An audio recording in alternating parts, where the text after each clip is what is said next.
Hello everyone, this is Anna Kaushik. Welcome to the Clayden series. आज हम start करने वाले हैं चैप्टर नंबर 27। बेसिकली ये जो चैप्टर है ये डेडिकेटेड है आपके मेन ग्रुप एलिमेंट्स कंटेनिंग जितने भी ऑर्गेनिक मॉलिक्यूल्स होते हैं, ऑर्गेनिक रिएक्शन होती है, उनके बारे में।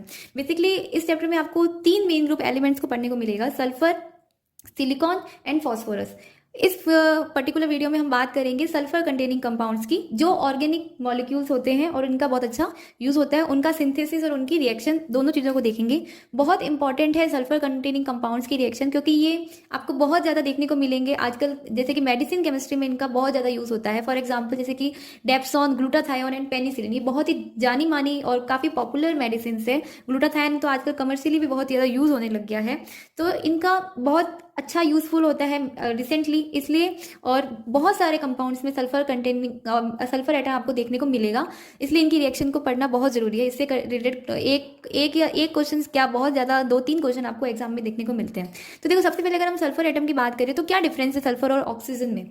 तो देखो, क्योंकि हम जब सल्फर की बात करेंगे तो ये ऑक्सीजन से क्या होता है, लेस इलेक्ट्रोनेगेटिव होता है, साथ ही इसका साइज ऑक्सीजन के कंपेयर में थोड़ा बड़ा होता है। तो और बहुत सारी ये डिफरेंट ऑक्सीडेशन स्टेट को शो भी करता है।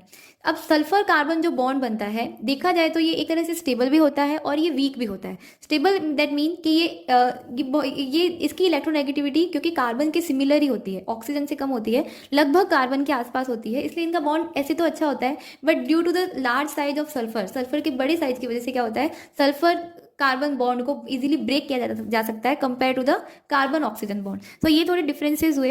अब मेन सल्फर कंटेनिंग कंपाउंड्स जो होते हैं उनकी अगर आप प्रॉपर्टीज की बात करो तो उनकी क्या क्या डिफरेंट प्रॉपर्टी वो देखते हैं।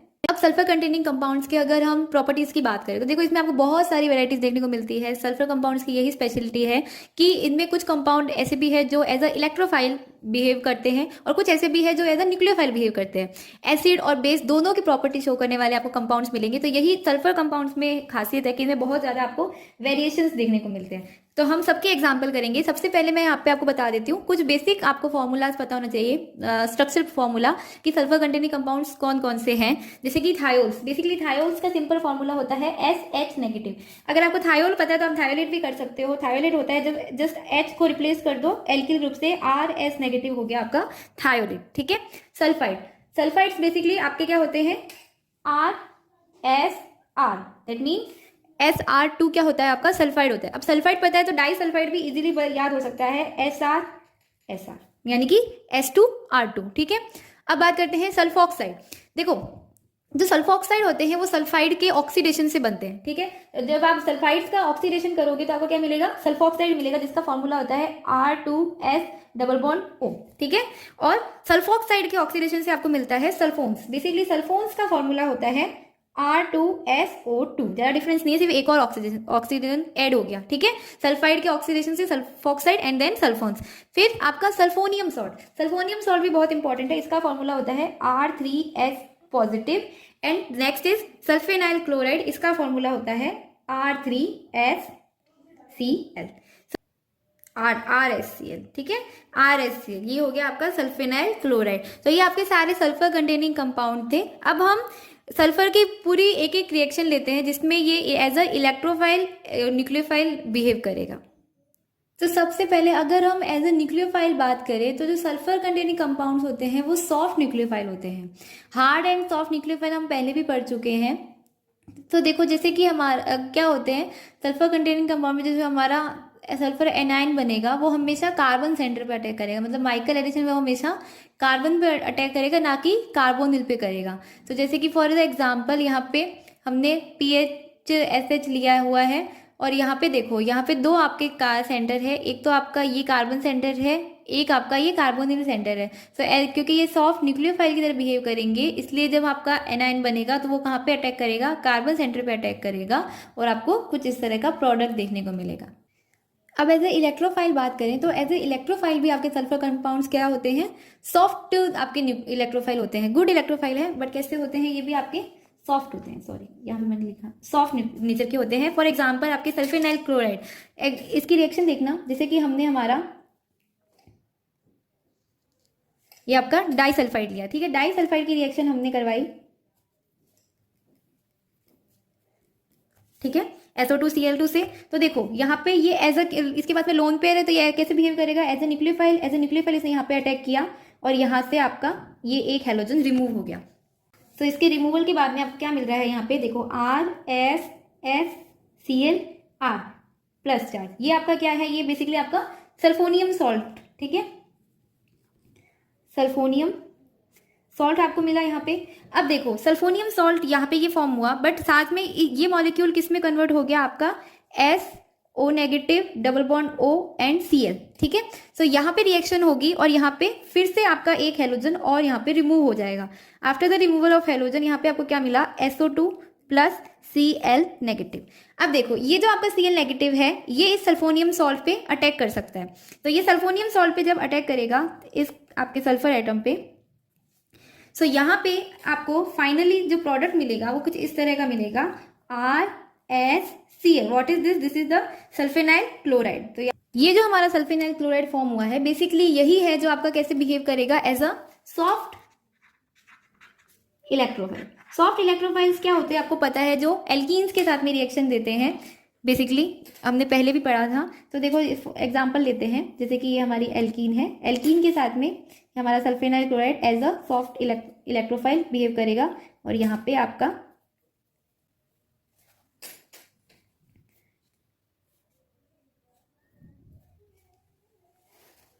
कुछ इस तरह से एक ट्राई मेंबर रिंग बना देगा, ठीक है।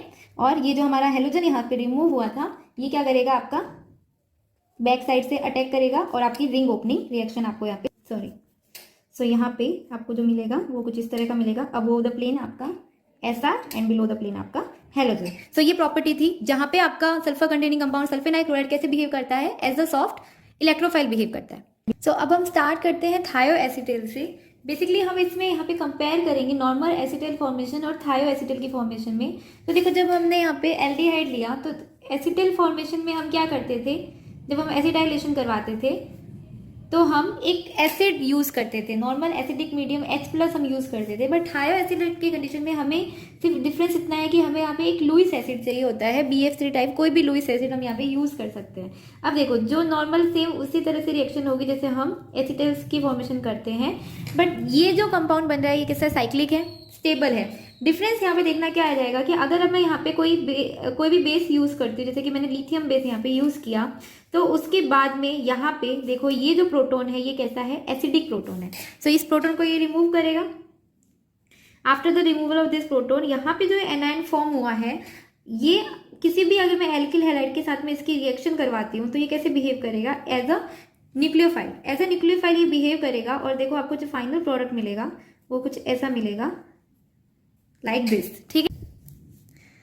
देखो इस रिएक्शन की इंपॉर्टेंस क्या है कि जनरली जो हमारा कार्बोनिल कंपाउंड जो भी होता है उसमें जो हमारा कार्बन सेंटर होता है उस पर पार्शियली पॉजिटिव चार्ज आता है। दैट मीन इसका नेचर कैसा होता है, इलेक्ट्रोफिलिक इन नेचर होता है।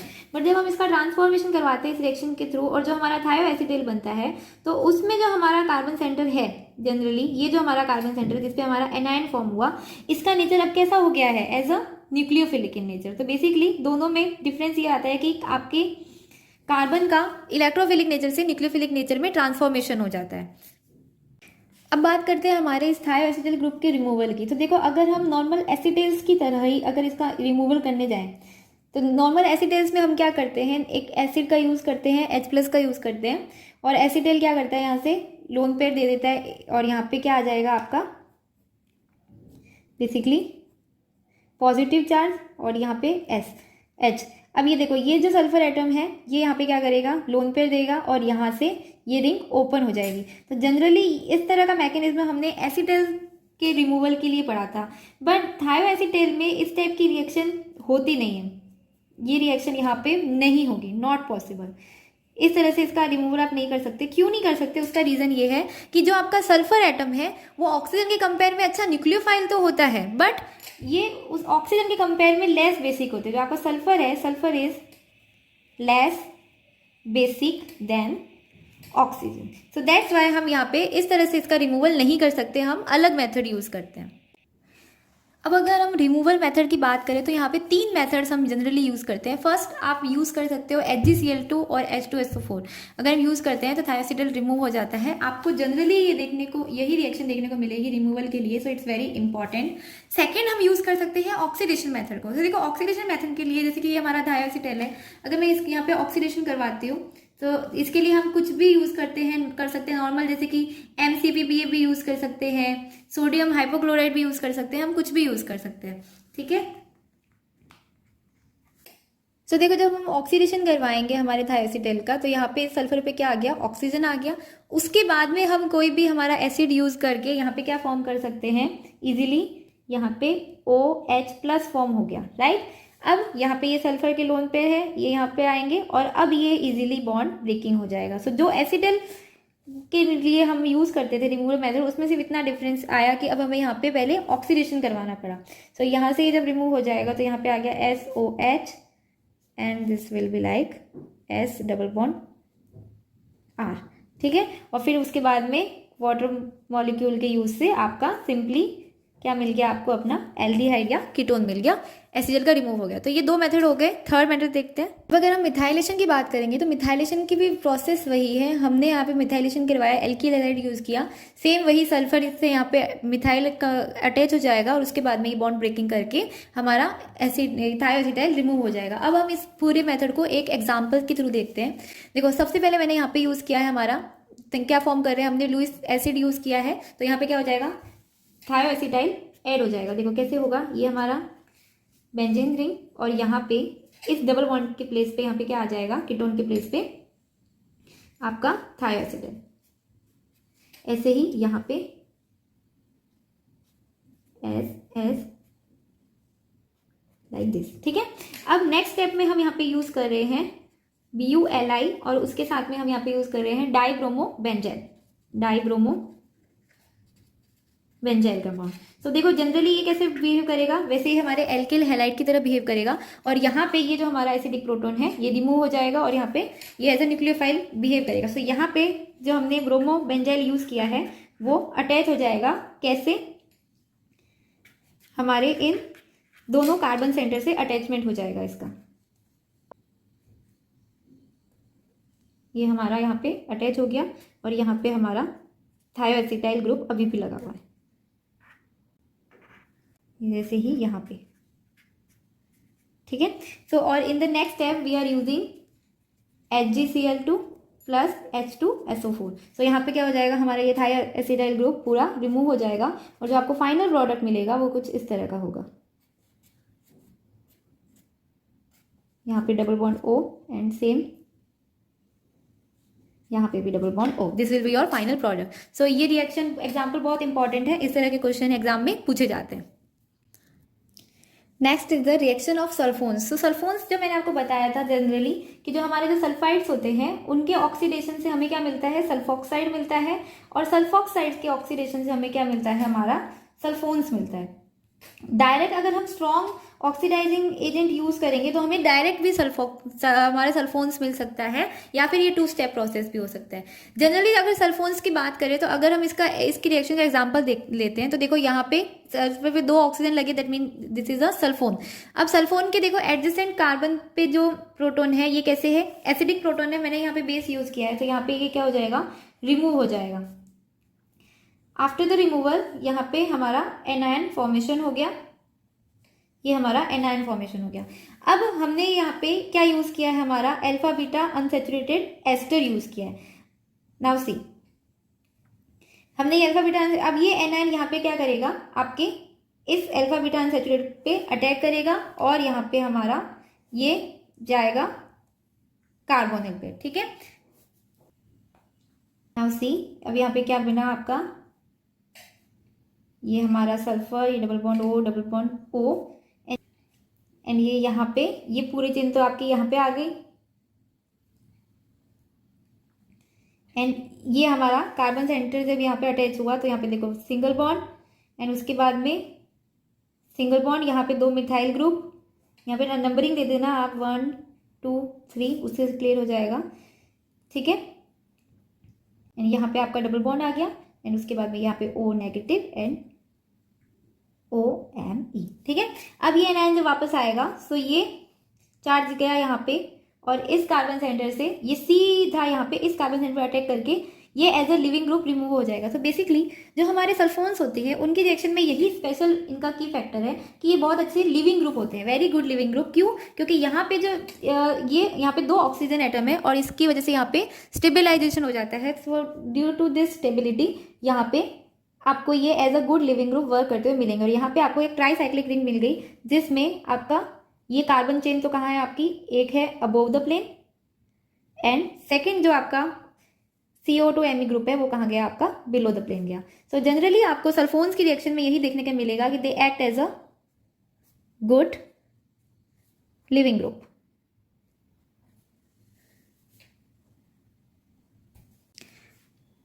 सो next is the sulphonium salts. तो इसका जनरल फॉर्मूला मैंने आपको बताया था R3S पॉजिटिव।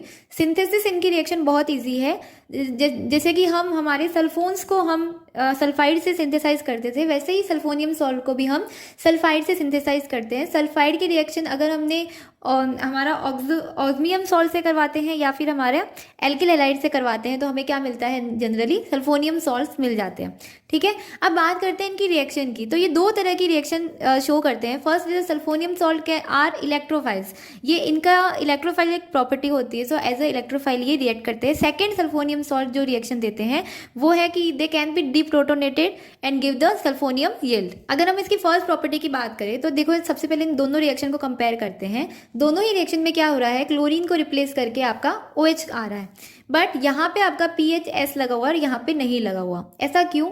और अगर आप देखोगे कि ये रिएक्शन क्या होती है, फास्ट होती है और ये रिएक्शन स्लो होती है। सो इसके फास्ट होने का रीज़न यही है कि यहाँ पे जो सल्फोनियम सॉल्ट फॉर्म होता है वो इलेक्ट्रोफाइल नेचर का होता है, दैट वाई ये रिएक्शन क्या हो जाती है, फास्ट हो जाती है। अगर आप इसका मैकेनिज्म देखोगे तो आपको बहुत ईजिली समझ में आएगा कि ये हमारा जो ये देखो PHSCl, ठीक है। तो देखो सल्फर के पास में लोन पेयर है और यहाँ पे लिविंग ग्रुप हेलोजन है, तो ये डायरेक्टली क्या कर लेगा, बैक साइड से अटैक कर लेगा और यहाँ पे आपका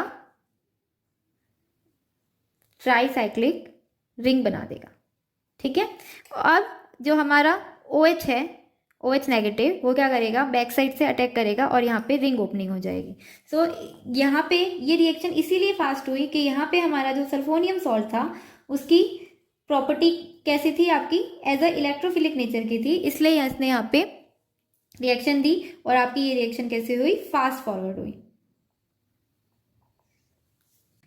सेकेंड टाइप ऑफ जो रिएक्शन सल्फोनियम सॉल्ट देते हैं वो क्या होता है कि ये डिप्रोटोनेट हो सकते हैं और सल्फोनियम यील्ड फॉर्म कर सकते हैं।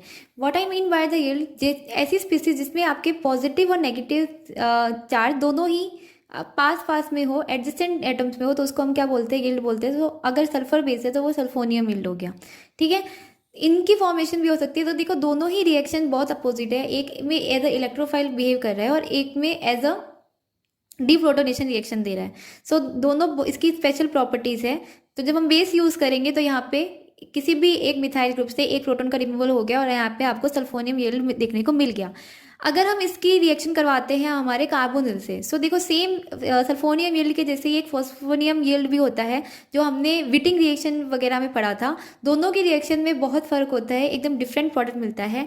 अगर हम यहाँ पे सल्फोनियम यील्ड से इसकी रिएक्शन करवाते हैं तो देखो क्या होगा, अटैक करेगा एंड यहाँ पे ये नेगेटिव चार्ज ऑक्सीजन पे चला गया। सो आपको क्या मिलेगा, O नेगेटिव एंड यहाँ पे CH2SMe2 पॉजिटिव, ठीक है। अब ये नेगेटिव चार्ज क्या करेगा, यहाँ पे इस कार्बन पे रिएक्ट करेगा और ये SMe2 यहाँ से रिमूव हो जाएगा। सो if you can see the final product, तो आपको यहाँ पे एक एपॉक्साइड रिंग देखने को मिलेगी। यहाँ पे क्या देखने को मिला आपको, एपॉक्साइड रिंग। जबकि अगर हम फॉस्फोरस बेस्ड फॉस्फोनियम यील्ड को लेते हैं तो वहाँ पे आपको प्रोडक्ट एकदम डिफरेंट देखने को मिलता है। यहाँ पे आपको क्या मिलेगा, ये आपका फॉस्फोरस सीधा ऑक्सीजन से बाइंड होता है, यहाँ पे आपको PPH3 CH2 इस तरह से देखने को मिलता है। और जब ये रिंग ओपन होती है तो यहाँ पे आपको जो फाइनल प्रोडक्ट मिलता है उसमें आपको डबल बॉन्ड देखने को मिलता है। नॉर्मली हम एल्कीन्स को इंसर्ट करते हैं in a Wittig reaction, but sulfonium ylide में जस्ट अपोजिट हुआ, सल्फोनियम यील्ड में आपको एपॉक्साइड रिंग देखने को मिली। So this is very important function. Stabilise sulfonium ylide. तो देखो स्टेबिलाइज सल्फोनियम यील्ड से कुछ मीनिंग नहीं है कि जो हमारा जनरल हमारा जो था R2S CH2 नेगेटिव जो हमारा सल्फोनियम यील्ड था, अगर इसके पास में मैं कोई भी स्टेबलाइजिंग ग्रुप लगा दूँ, जैसे कि मान लो कि मैंने साइनाइड लगा दिया या फिर मैंने इसके पास में कोई अदर ग्रुप लगा दिया जहाँ पे ये नेगेटिव चार्ज क्या हो सके, स्टेबलाइज हो सके, जैसे कि CO2 लगा दिया, तो ये क्या हो गया, स्टेबलाइज सल्फोनियम यील्ड हो गया। इसकी रिएक्शन डिफरेंट होगी आपके जनरल सल्फोनियम यील्ड के कंपेयर में, only in the case of alpha beta unsaturated ketone.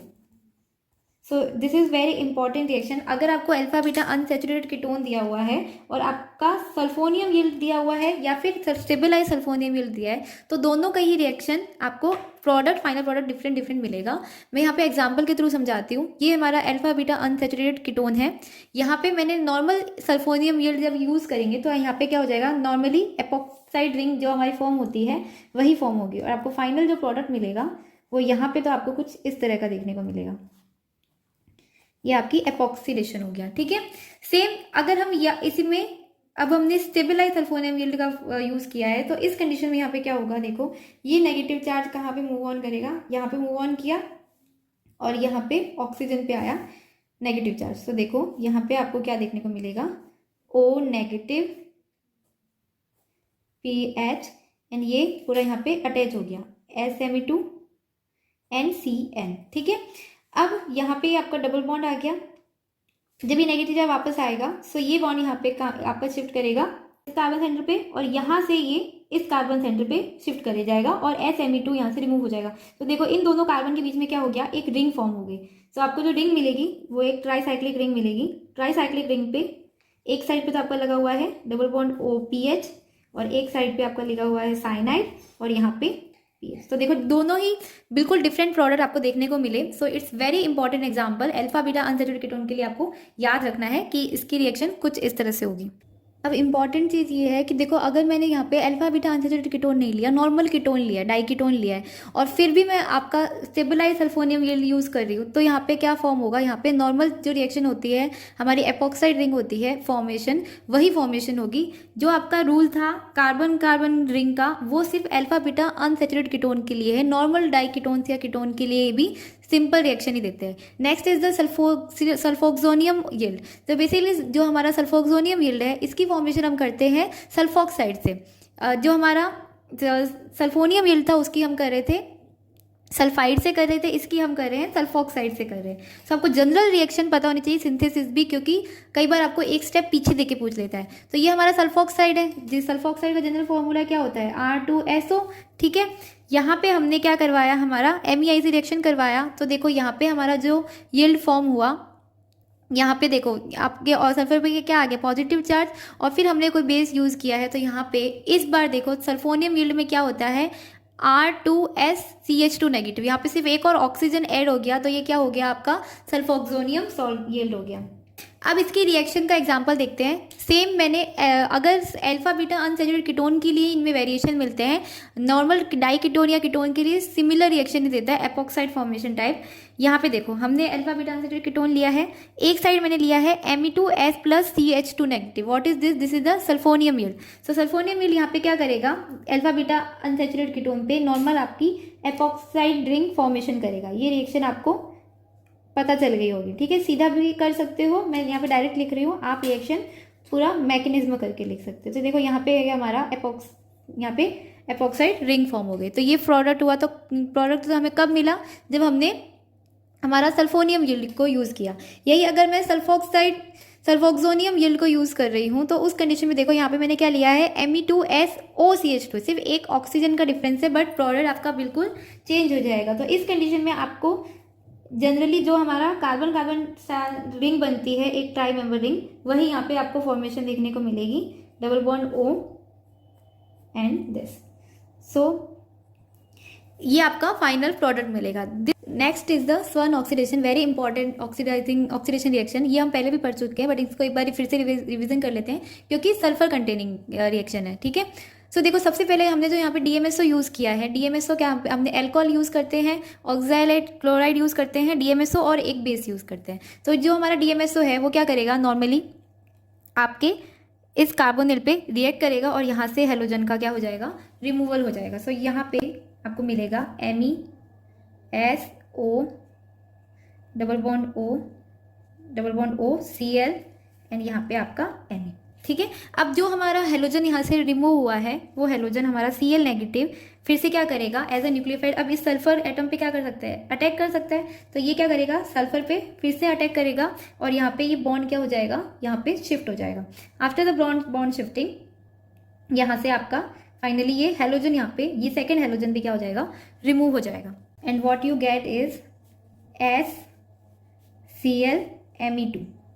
Basically what is this is the chlorosulfonium ion. अब ये जो क्लोरोसल्फोनियम आयन है इसके साथ में ही यहाँ पे एक आपका CO2 भी रिमूव होता है और एक कार्बन मोनोऑक्साइड भी रिमूव होता है। ये हमारा जो क्लोरोसल्फोनियम आयन है ये आगे जाके आपके एल्कोहल से रिएक्ट करेगा।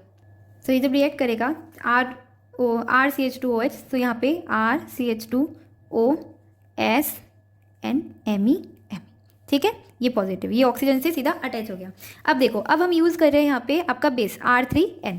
सो देखो ये जो बेस है ये यहाँ से इस प्रोटोन को भी रिमूव कर सकता है और यहाँ से मिथाइल के प्रोटोन को भी रिमूव कर सकता है। सो ये कौन से प्रोटोन को रिमूव करेगा, मिथाइल से प्रोटोन को रिमूव करेगा, क्योंकि सल्फर के नियरेस्ट कार्बन वाला प्रोटोन ज़्यादा एसिडिक है। सो मोर एसिडिक प्रोटोन को इसने यहाँ पे रिमूव किया, ऑक्सीजन, एंड यहाँ पे SCH2Me और यहाँ पे आ गया आपका नेगेटिव चार्ज। अब ये नेगेटिव चार्ज यहाँ से क्या करेगा, इस एडजेसेंट पे जो प्रोटोन है उसको यहाँ से रिमूव कर लेगा। ठीक है, सो हमेशा आपको पता होना चाहिए कि फर्स्ट प्रोटोन रिमूवल कहाँ से हुआ था, आपके सल्फर के नियरेस्ट कार्बन से हुआ था। और यहाँ पे जब ये पूरा रिमूव हो जाएगा, ये बॉन्ड भी शिफ्ट हो जाएगा, तो आपको RCHO एल्डिहाइड आपका फाइनल प्रोडक्ट मिलेगा। सो ये हमारे सारे सल्फर कंटेनिंग कंपाउंड्स की रिएक्शन थी। एक रिकैप ले लेते हैं। सो हमने क्या क्या कवर किया, हमने जनरल प्रॉपर्टी पढ़ी, हमने पढ़ा कि सल्फर कंटेनिंग कंपाउंड दोनों तरह की रिएक्शन दे सकते हैं, सॉफ्ट इलेक्ट्रोफाइल भी और सॉफ्ट न्यूक्लियोफाइल दोनों की तरह रिएक्ट कर सकते हैं। फर्स्ट हमने थायोएसिटल की फॉर्मेशन एंड सिंथेसिस को पढ़ा, जिसमें हमको क्या एक नीड होती है, एक लुईस एसिड की नीड होती है, और इनका रिमूवल के हमने 3 मेथड पढ़े, जिसमें हमारा सबसे कन्वीनियंट जो मोस्ट यूथफुल है वो है HgCl2 एंड H2SO4 हम जनरली यूज़ करते हैं। फिर हमने सल्फोन्स पढ़ा, सल्फोन्स को हम सल्फाइड से फॉर्मेशन करते हैं और सल्फोन की नॉर्मल रिएक्शन को पढ़ा। उसके बाद में हमने सल्फोनियम सॉल्ट को पढ़ा। सल्फोनियम सॉल्ट की फॉर्मेशन भी हम किससे करते हैं, बेसिकली सल्फाइड से करते हैं। सल्फाइड से सल्फोनियम सॉल्ट की प्रिपरेशन के बाद में हमने बताया कि इन सल्फोनियम सॉल्ट 2 तरह की रिएक्शन देता है, एक तो आपका जिसमें ये एज अ इलेक्ट्रोफाइल बिहेव करे, और दूसरा ये सेकंड रिएक्शन देता है जहाँ पे ये सल्फोनियम यील्ड की फॉर्मेशन करता है आफ्टर द प्रोटोन रिमूवल। ठीक है, फिर हमने सल्फोनियम यील्ड की रिएक्शन को पढ़ा और स्टेबलाइज सल्फोनियम यील्ड की रिएक्शन को पढ़ा। सल्फोनियम यील्ड जनरली आपको जो रिएक्शन देते हैं उसमें आपको फाइनल प्रोडक्ट में एपॉक्साइड रिंग देखने को मिलती है, और यही अगर आप स्टेबलाइज सल्फोनियम यील्ड यूज करते हैं in the case of alpha beta unsaturated carbonyl, तो वहाँ पे आपको एक ट्राईसाइक्लिक रिंग देखने को मिलती है जो एपॉक्साइड से अलग होती है। ठीक है, फिर हमने सल्फोक्सोनियम यील्ड को पढ़ा, जिसमें जो सेम आपके स्टेबलाइज सल्फोक्सोनियम यील्ड के सिमिलर रिएक्शन देते हैं in the case of alpha beta unsaturated carbonyl, और उसके बाद में हमने लास्ट स्वर्ण ऑक्सीडेशन को पढ़ा। तो ये हमारा सल्फर कंटेनिंग जो भी ऑर्गेनिक रिएक्शन थे वो सब कंप्लीट हो गया है। नेक्स्ट वीडियो में हम इसका रिमेनिंग पार्ट करेंगे। So if you like the video then please like share and comment and subscribe to my channel. Thank you for watching.